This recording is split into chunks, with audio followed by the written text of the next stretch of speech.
What an absolutely beautiful view of the mountains right here on this little hilltop. I'm in a place here in North Carolina known as Happy Valley, North Carolina. And I have made the trek up here to Happy Valley because I was very fascinated about a story about this little church right here. This is called the Chapel of Rest. And even though it's located in Happy Valley, North Carolina, there's a very unhappy story that goes along with this church. It's very sad, and I'm going to share it with you today. Good afternoon, my friends. Welcome back to the channel. Hitchhiking Yeti here. Thank you so much for joining me today once again as we hit the open roads, make our way up here to Happy Valley.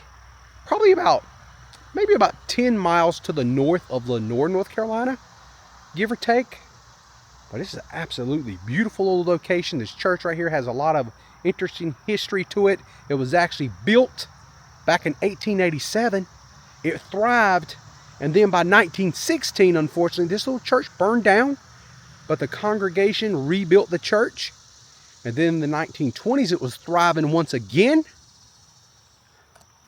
And that's when something else bad happened that had nothing to do with fire this time. It was all about the death of the preacher that preached here at this very little church. So at the time of this recording, I'm here in July of 2025. So about 100 years ago is when this heinous act actually happened. This preacher ended up killing himself in this very church due to finding out that his wife was cheating on him. He was so heartbroken, I guess he felt like he couldn't go on anymore, so he ended up coming up to this very church where his congregation is going to meet up on a Sunday. He came up here on a Saturday night and ended up going through this heinous act of taking his own life right here at this church. So the legend goes about the preacher and his death here is he ended up cutting his wrist and then hanging himself from the rafters inside of this very church. The wooden planks that are in the roof of this church that gives the roof actually stability is what he hung himself from. And they say to this very day, the old wood floors in this chapel are still evidence. There is like a pool of discoloration where the pool of blood actually dripped and puddled up. So as you can see, the Chapel of Rest is on the National Register of Historic Places. Now, the next thing we're going to do is we're going to go inside and see if we can see where the discolored wood is from the blood from the preacher's death. See, is it really still there? All right. Oh man, this is nice. Look at this place. It is so beautiful in here. And that would be the wood pylons or rafters that people are talking about in the story that he would have hung himself from. But we want to go to the front of the church. The first pews. That's where we're looking. So right here is the first pews. So that right up there where the fan is hanging, obviously it would not have been a fan back in that time period. Right up there is where he would have hung the rope from.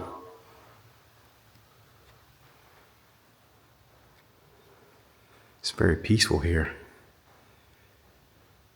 Oh, there it is. Right there is the discolored wood that people speak of. And right here, it makes sense. Right there is the front row, the front pew. And that right there is where the wood is discolored.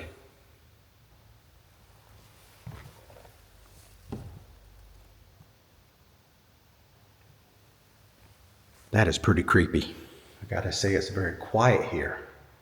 Some of the other myths that goes along with this church about this event that happened is if you come up here at night, which I don't recommend, and you look through these windows, sometimes people say that they can see this figure hanging from the rafter, like swinging. back and forth. And they say that is his ghostly being hanging from the rafter. So as I'm exiting the front of the church, I'll look out this back window, and they do indeed have a graveyard back there. And supposedly, in that graveyard, they would not allow the preacher to be buried in that graveyard. He had to be buried on the outside of the wall. So we're going to go out there in the graveyard, kind of browse around a little bit, maybe look at a few of the old graves. They supposedly have graves from the late 1800s out there, maybe even 1850s. Even though the church was here in 1887, it must have still been some burial ground of some sort to have 1850s graves. So that's kind of what we're going to do next. And I'm going to peek over the wall to indeed see if I see any kind of tombstone outside of the wall itself. All right, I made my way around to the back side of the church. Got this little placard right here. It says, presented by Rufus Lenore Patterson, in memory of his relatives and friends and who here find their rest, 1930. So let's make our way into this. All right, we are in the innards of the graveyard area. And I would definitely imagine somebody needs to chop that bush down right there. It's kind of overtaking some of the graves. Look at these over here with this tree growing right here. As you can see, there is like a rock wall fence that goes all the way around.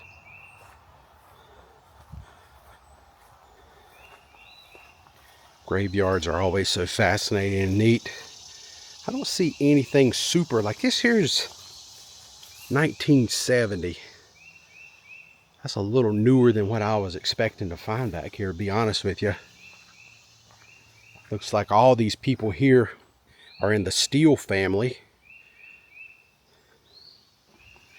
And look at this big one. Right here, this looks like it's got a lot of different plaques on this grave site. Thomas Triplett.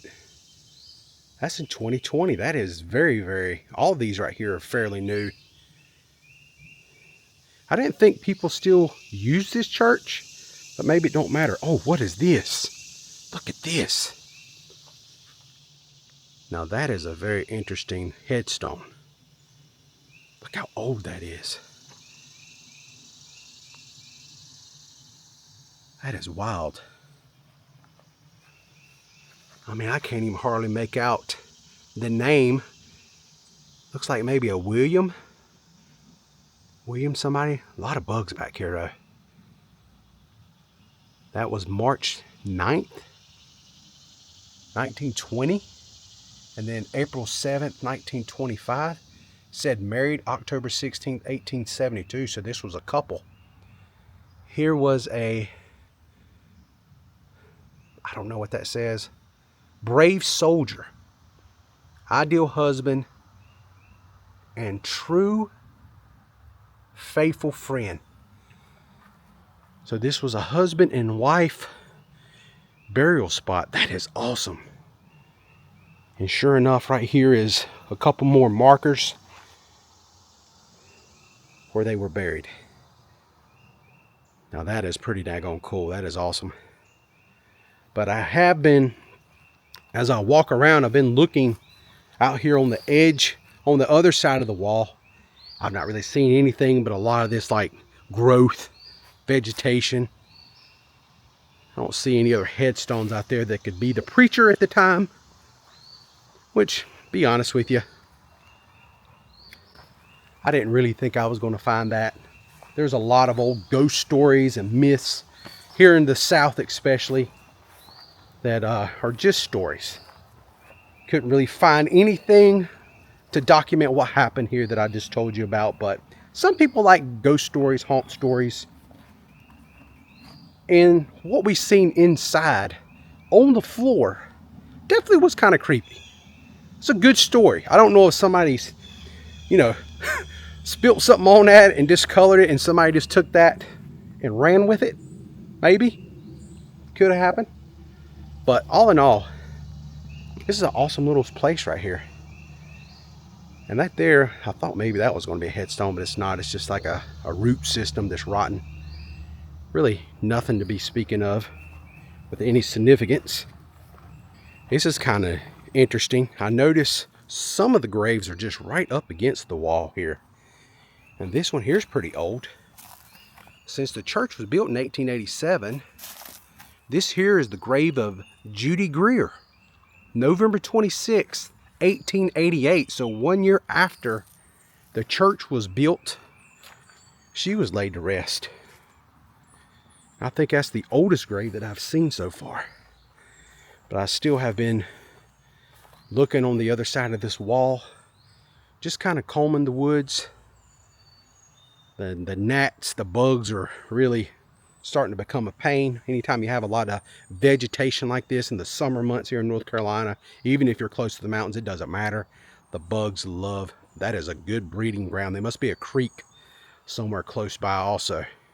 Okay, so if you want to see some really old graves, it looks like these three right here next to the Patterson grave, these are pretty dang old.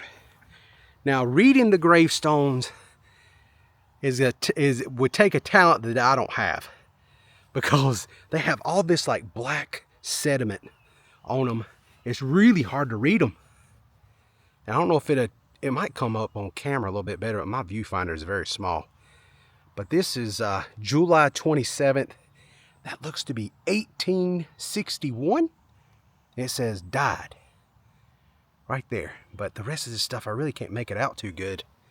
That's a Patterson, which, you know, is the family name that built the church, who gave this land to the people. And this one right here is a very similar style. And that there says 1806 on this one. It looks like an O. That looks like an 1806. So there is definitely some really, really old graves here that predates the church itself. And that one right there might even be older. That looks like that's a 1799. And that, once again, Samuel Finley. Man. Yeah, they're very, very old, but very hard to read. And I'm not good at reading those type of gravestones with so much age and just wear and tear on them. This is an awesome little place. I'm so glad I came here today. All right, that will pretty much do it for me here at the Chapel of Rest. Sure, I latch that back real good. This was an awesome place. Awesome. Crazy. Now, I looked all around the wall of that graveyard, and I did not see any graves on the outside of the wall itself. Not to say that there's not one out there somewhere, but I'm not crossing that wall to walk through those woods, because you're in an area where there's a lot of wildlife. Matter of fact, you're not going to believe this. I just completely seen a deer, a buck, run across and enter those woods down there right when I said that. He was right there. He just galloped. Dang, I always miss out on the shots of nature. I'm going to have to be a little bit quicker next time and push my button to get my camera around there. Dadgummit, that was awesome. But all that being said, I am done today. Like I said, really cool story.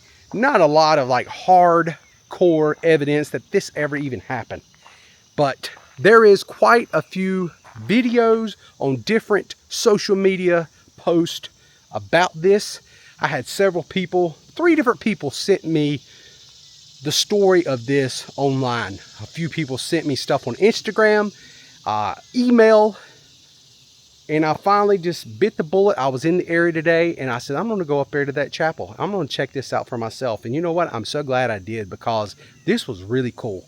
Nonetheless, a very neat historic church here in the area, Happy Valley, North Carolina, not too far from Lenoir. If you're ever in this area, it's definitely worth coming up here and check it out.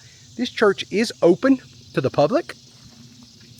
I do know they say do not come up here after dark. So like earlier when I was telling you that people would come up here after dark and peer through the windows right here to see if they can see a figure swinging from the rafters. I wouldn't, me personally, I'm not going to do that. I wouldn't do that. They do have a gate down at the bottom of the driveway here. This here is the driveway, and I'm going to tell you something. It is quite steep.